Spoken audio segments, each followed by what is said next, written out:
আসসালামু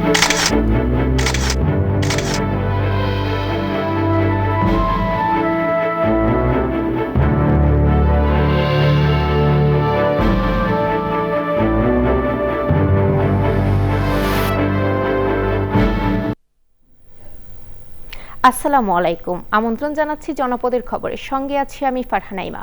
এখনকার এই সংবাদ আয়োজন একই সঙ্গে চ্যানেল আইয়ের ইউটিউব চ্যানেল এবং চ্যানেল আইয়ের ওটিটি প্ল্যাটফর্ম স্ক্রিনে লাইভ স্ট্রিম হচ্ছে।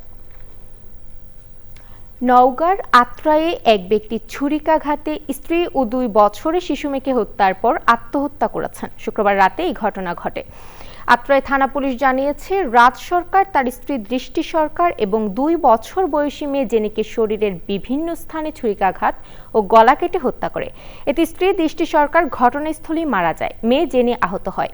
পরে রাজ সরকার নিজে শরীরের বিভিন্ন স্থানে ছুরিকাঘাত করে আত্মহত্যার চেষ্টা করে। স্থানীয়রা রাজ সরকার ও তার মেয়ে জেনিকে রাতেই রাজশাহী মেডিকেল কলেজ হাসপাতালে নিলে চিকিৎসক জেনিকে মৃত ঘোষণা করেন। পরে রাজ সরকার চিকিৎসাধীন অবস্থায় মারা যায়। পবিত্র রমজানের শুরু থেকেই পুরোদমে জমে উঠেছে নরসিংদীর বাবুরহাট। দেশের বিভিন্ন এলাকা থেকে কাপড় ব্যবসায়ীরা পাইকারি কাপড় কিনতে ছুটে আসছেন শেখেচর বাবুরহাটে। ঈদকে সামনে রেখে এখানকার ব্যবসায়ীরা তাদের দোকানে নিত্য নতুন ডিজাইনের কাপড়ের পসরা সাজিয়ে বসেছেন। বাবুরহাট থেকে আমাদের সাথে সরাসরি যুক্ত হচ্ছেন সুমন রায়।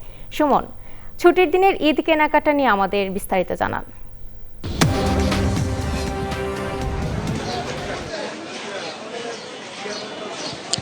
ইমা, আপনি যেমনটা জানতে চেয়েছেন যে নরসিংদীর এই ছুটির দিনে আসলে ঈদ বাজারের কেনাকাটা কেমন, আমি আসলে এই মুহূর্তে দাঁড়িয়ে আছি বাংলাদেশের সর্ববৃহৎ যে দেশীয় পাইকারি কাপড়ের হাট শেখেরচর বাবুরহাট।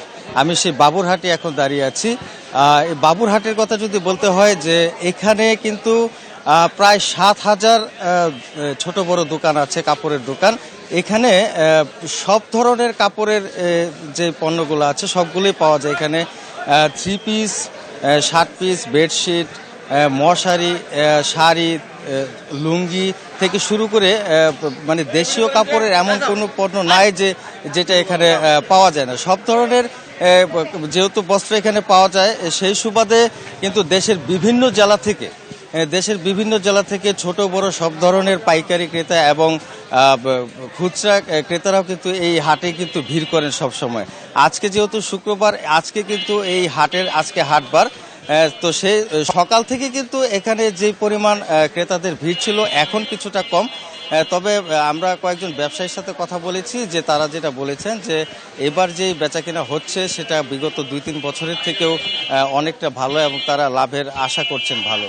এছাড়া আমি এই বাজারের যে বণিক সমিতির যে সভাপতি আছে তার সাথেও কথা বলেছি। তিনি যেটা জানিয়েছেন যে এখানকে এই হাটের যে বিক্রেতা এবং ক্রেতারা রয়েছেন তাদের নিরাপত্তার স্বার্থে এখানে প্রতিনিয়ত সিসিটিভির ক্যামেরার সাহায্যে মনিটরিং করা হচ্ছে সবকিছু, এবং পুলিশের পাশাপাশি বণিক সমিতির যে সিকিউরিটি আছে তারাও কিন্তু এখানে টহল দিচ্ছেন নিয়মিত সার্বিক পরিস্থিতি নিয়ন্ত্রণের জন্য। এছাড়া Narsingdi chamber of commerce and ইন্ডাস্ট্রিজের যে প্রেসিডেন্ট রয়েছেন রাশিদুল হাসান রিন্টু, তিনি আমাকে যেটা জানিয়েছেন যে যেহেতু এবার নির্বাচিত সরকার এসেছে, তো সেই সুবাদে দেশে ব্যবসার পরিস্থিতিটা একটু পাল্টাচ্ছে, যেটা বললেন, এবং উনি আশা করছেন যে এবারের এই হাট থেকে ঈদকে ঘিরে এখানকার বেচাকেনা যেটা হবে প্রায় 5,000 কোটি টাকাও ছাড়িয়ে যাবে। তো ইলমা, এই ছিল আমার কাছে নরসিংদীর বাবুরহাট থেকে সর্বশেষ পরিস্থিতি। সুমন, ধন্যবাদ আপনাকে। বাগেরহাটে পূবালী ব্যাংকের লকার থেকে সুমন কুমার দাস নামে এক গ্রাহকের 200 ভরি স্বর্ণালংকার খোয়া যাওয়ার অভিযোগ উঠেছে। অভিযোগের প্রেক্ষিতে তদন্তে নেমেছে আইনশৃঙ্খলা বাহিনী ও ব্যাংক কর্তৃপক্ষ। বৃহস্পতিবার দুপুরে বাগেরহাট জেলা police super Mohammad Hasan Chowdhury, PBI police super Mohammad Al Mamun সহ আইনশৃঙ্খলা বাহিনীর সদস্যরা পূবালী ব্যাংকের শাখায় যান। বিকেল পর্যন্ত কয়েক ঘন্টা বিভিন্ন বিষয়ে পর্যালোচনা করেন তারা। এর আগে বুধবার সুমন কুমার দাস নামের ওই গ্রাহক ব্যাংকের লকারে মজুত রাখা স্বর্ণ খোয়া যাওয়ার অভিযোগ করেন। গ্রাহকের অভিযোগে জানা যায় 2025 সালের 15 অক্টোবর পূবালী ব্যাংক বাগেরহাট শাখার লকারে পরিবার সহ আত্মীয় স্বজনের আনুমানিক 200 ভরি স্বর্ণালংকার রাখা হয়। পরে পারিবারিক অনুষ্ঠান থাকায় বুধবার লকারে রাখা স্বর্ণ নিতে গিয়ে দেখেন তাদের স্বর্ণালংকার নেই। বিষয়টি তাৎক্ষণিকভাবে ব্যাংক কর্মকর্তা ও পুলিশ প্রশাসনকে জানালে তারা তদন্ত শুরু করে। এবারে সারা দেশের খবর নিয়ে প্রতিনিধিদের পাঠানো তথ্য ভিডিও চিত্রে আল মুকসিদের রিপোর্ট।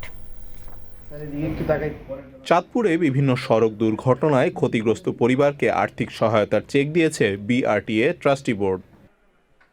ময়মনসিংহ সহ জামালপুর, নেত্রকোনা, শেরপুর জেলায় সংঘটিত সড়ক দুর্ঘটনায় ১৩৩টি পরিবারের ক্ষতিগ্রস্তদের আর্থিক সহায়তার চেক বিতরণ করেছে জেলা প্রশাসন ও বিআরটিএ ট্রাস্টি বোর্ড। খুলনার প্রবেশপথ সোনাডাঙ্গা বাইপাস, গাল্লামারী ব্রিজ, রূপসা সেতু উঠার শুরুর উভয় পাশ ও শিপইয়ার্ড রোডের রাস্তার অবস্থা পরিদর্শন করেছে সিটি কর্পোরেশনের নবনিযুক্ত প্রশাসক নজরুল ইসলাম মঞ্জু। দেশব্যাপী বাংলাদেশ সরকার অনুমোদিত কার্ডধারী খুচরা সার বিক্রেতাদের সনদ স্থগিত করার প্রতিবাদে মেহেরপুরে মানববন্ধন কর্মসূচি ও স্মারকলিপি দিয়েছে জেলা খুচরা সার বিক্রেতা অ্যাসোসিয়েশন।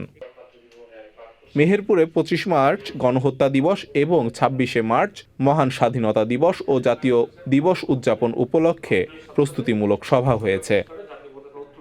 রাজশাহী মেডিকেল বিশ্ববিদ্যালয় প্রকল্পের ৯% ঘুষ চাওয়ার অভিযোগে এনে উপাচার্যের বিরুদ্ধে মানববন্ধন করেছে সচেতন রাজশাহীবাসী। রাঙামাটি শহরের পুরাতন বাস স্ট্যান্ড এলাকায় বসবাসরত নিম্ন আয়ের মানুষকে ঈদ সামগ্রী বিতরণ করা হয়েছে। প্রধান অতিথি ছিলেন পার্বত্য মন্ত্রী দীপেন দেওয়ান। রংপুর জেলা মোটর মালিক সমিতির সাধারণ সম্পাদক ওয়াসিম বারী রাজের উদ্যোগে মাদক বিরোধী সমাবেশ হয়েছে। আল মুকসিদ, চ্যানেল আই। জনপদের খবর আজকের মতো এই পর্যন্তই। একটু পর কৃষি সংবাদ দেখার আমন্ত্রণ জানিয়ে শেষ করছি। ধন্যবাদ।